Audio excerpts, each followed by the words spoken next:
네, 의정부실 김민철 의원입니다. 그 박순영 의원님 먼저 중앙선거관리 이렇게 지명되신 걸 먼저 축하의 말씀을 드리고요. 그리고 이 전 노정희 우리 선거관리위원장님께서 이제 여성분이 이렇게 처음으로 선거관리위원장, 선거관리위원회 생긴 이래 처음 이렇게 됐잖아요. 그런데 또 우리 박순영 후보자께서도 굉장한 큰 의미가 저는 있다고 생각을 합니다. 선거관리위원 9명 중에 지금 3번째 여성으로 이렇게 이제 선거관리위원으로 들어가시게 되는데, 이 의미는 이제 30%가 넘어가는 거거든요. 네. 그런데 이제 이 부분도 있지만 이제 우리 후보자께서 들어가시면 하부 조직에 있는 이제 시군구 그리고 시도 이런 쪽의 선거관리위원도 상당히 변화가 있을 거라고 생각을 합니다. 근데 그 부분에서 한 말씀 해주시죠. 중앙선관위원보다 시도위 선관위나 하부 선관위의 여성위원 비율이나 특히 고위직 직원에 대한 여성 직원 비율이 낮은 것으로 알고 있습니다. 이는 양성평등의 사회적 가치나 국민적 기대에 제대로 부합하지 못하는 그런 현상을 그렇게 알고 있습니다. 그 부분에 대해서 개선을 위해서 네. 노력하겠습니다. 네. 지금 현재 시도 선관위는 여성 비율이 한 8.9% 네. 정도 되고요. 그리고 시군구 선거관리위원회는 한 13.4%밖에 안 됩니다. 네. 그래서 이 부분도 이제 들어가셔서 많은 네. 관심을 가지고 네. 시군구 선관위까지 네. 여성 선관위원 비율이 좀 확대될 수 있도록 많은 노력을 해주시기 바랍니다. 네. 네. 그리고 이제 정당 활동에 관련돼서 좀 이렇게 질의를 하겠습니다.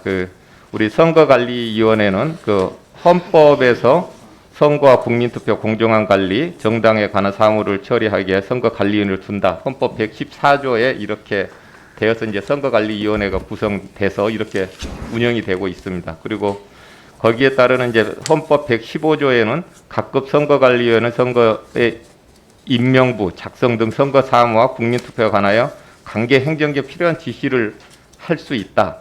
또 이 지시를 받은 당의 행정기관은 이에 응해야 한다. 아주 막강한 권한을 선거관리위원회가 가지고 있습니다.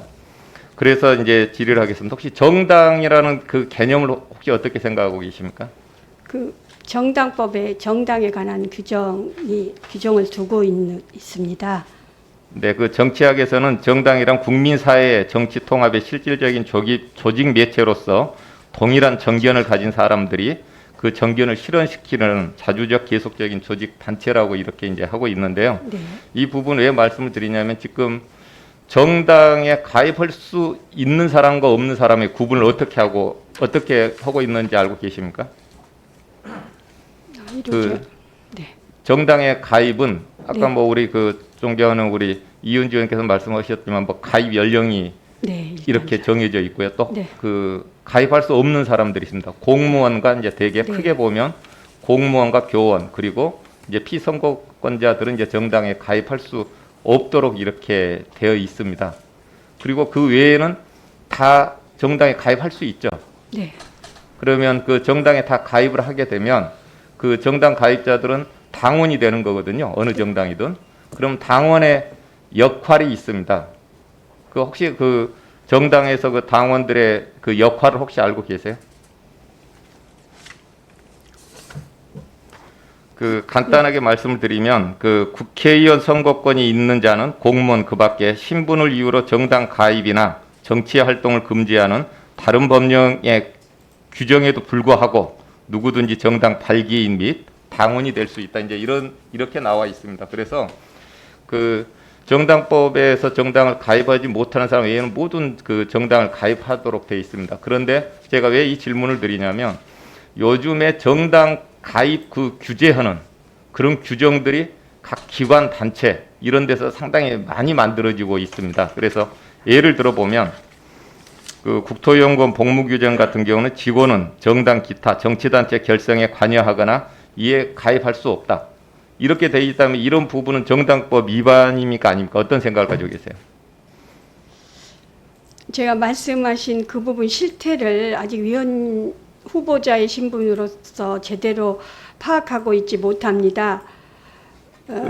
조금 전에 우리 후보자께서 그 지를 때 정당의 자율성은 보장돼야 된다고 생각하고 계시잖아요. 근데 네. 이런 규정을 보면 그 정당법에는 그 정당도 가입도 하고 정당 활동을 할 수 있도록 돼 있는데 각 기관이나 이런 데에서 보면 단체에서 그 정당 가입을 지금 막고 있는 규정들이 그 사회 곳곳에 지금 번져가고 있습니다. 제가 이제 왜 이 말씀을 드리냐면 이런 부분은 다 할 수 있는데 그 부분을 막게 되면 우리 민주정치에 발전해 나가는데 나중에 그 문제가 될 수 있다.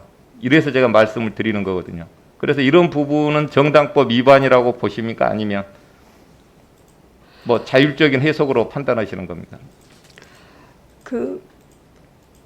일단 제가 위원이 된다면은 네. 그 혹시 그런 관련 규정들에서 헌법이나 법률이 보장한 정치적 자유 또는 정당 활동의 자유를 제한한다는 염려가 있는 그런 규정이 있는지 한번 잘 살펴보겠습니다. 지금 네. 구체적으로 예. 알겠습니다. 이제 중앙선관위에서는 각 행정기관에 그런 지시를 할 수가 있으니까 네. 그 정당 활동에 저해되는 행위나 그 규정은 다 없애야 된다라는 규정을 저는 각 기관에 이렇게 한번 띄울 필요가 있다고 생각을 합니다. 그리고 특히 공무원들은 정치적 중립을 지키기 때문에 가입을 할 수가 없습니다. 그런다고 그래서 그 공무원 주위에 있는 뭐 공기업, 뭐 산하단체 각 기관들에 그런 걸 강요해서는 안 된다. 그거는 정당법에 위반될 소지가 저는 있다라고 생각을 합니다. 그래서 이런 부분을 그 정당 활동하는 사람들이 위축되지 않도록 그런 부분을 잘 만들으셔가지고 거기에 대한 대책을 세워.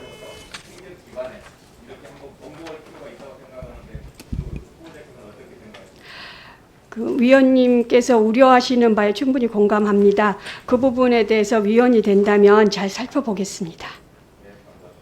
예, 수고하셨습니다. 김민철 의원님.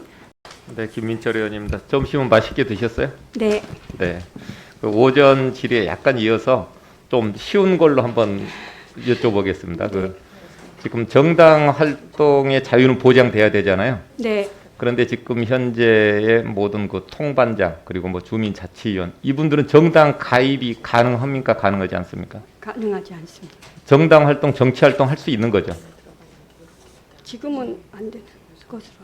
할 수 있죠. 네. 너무 쉬워서 그런가? 네. 할 수 있습니다. 그리고 네. 단 이제 공직선거법에 의해서 선거 운동 기간에 이제 그 선거 운동을 할 수 없도록만 규정돼 네, 있거든요. 네. 그런데 네. 이걸 과대 확대 포장을 해서 전체적으로 그 정치 활동할 수 없다라는 인식을 이렇게 강하게 지금 우리 사회에 지금 뿌리내리고 있거든요. 그래서 우리 그 후보자께서 선거관리위원이 되시면 그 정치 활동에 대한 보장 이런 부분들을 좀 정리를 하셔가지고 그 뭐 정부 출연 기간, 지자체 출연 기간에도 정치 활동을 이렇게 할 수 있다.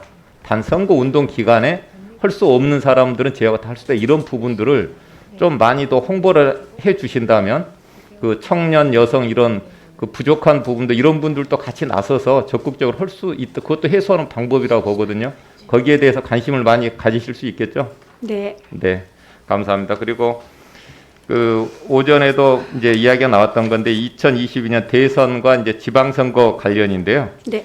그 3월 9일 날 대통령 선거 그리고 6월 1일 날 지방선거가 각 예정돼 있습니다. 그래서 장단점이라고 하지만 이제 선관위의 그 자료를 봐도 보니까 그 지방분권 주민 참여 도입을 위해 지방선거가 대선 분위기에 좌우될 수 있고 그리고 지역 발전을 위한 경쟁보다는 정당 간 세대결로 이어질 우려가 있다. 그래서 약간 이제 부정적인 부분도 같이 들어가 있는 것 같아요. 네.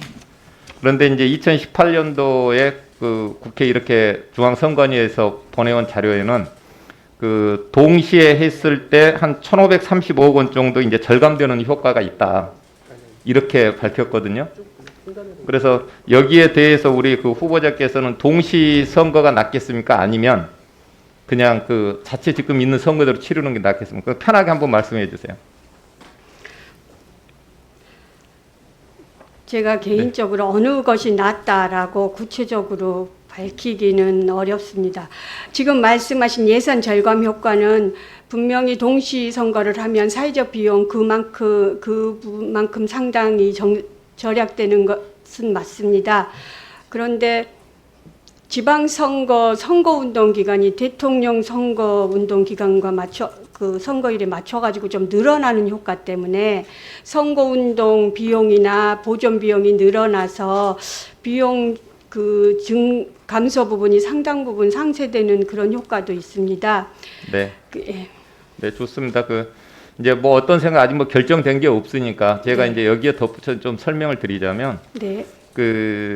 지금 우리가 예비후보 등록이 90일 전입니다. 그러면 대통령 선거 운동 기간에 각 지자체장 후보들 그리고 시도의원들이 동시다발적으로 출마 선언을 하고 이런 경우가 나오게 됩니다. 그러면 대통령 선거에 영향을 안 받을 수가 없습니다. 선거 운동 기간에 다른 후보들 출마 선언하고 이렇게 하다 보면 문제가 생길 수밖에 없거든요. 그래서 제가 이제 좀 제안을 드리고 싶은 거는 이번에 한해서 내년도에 한해서 예비후보 등록을 90일 전이 아니라 대통령 선거가 끝난 이후에 이렇게 예비 후보들이 등록해서 활동할 수 있도록 하는 방안도 한번 뭐 동시에 치르지 않을 거라면 그런 부분도 검토를 한번 해 주시라 이 말씀을 좀 드리고 싶은 거고요. 그렇게 해 주실 수 있죠?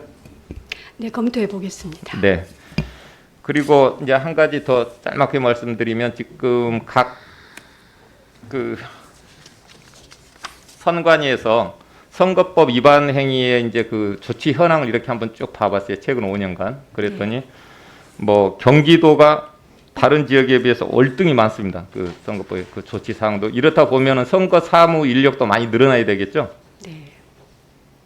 네. 네. 그렇게 되면 지금 경기도 같은 경우는 지금 현재 하나의 선거구로 1,350만이 넘는데 선거관리위원회 하나만 두고 있거든요. 그래서 선거관리위원이 되시면 경기 북부 선거관리위원회 설치도 이제 필요하다. 거기에 대해서 좀 부탁을 드리고 싶어서 제가 말씀드리는 건데 거기에 대해서 검토를 한번 해주실 수 있으신가요?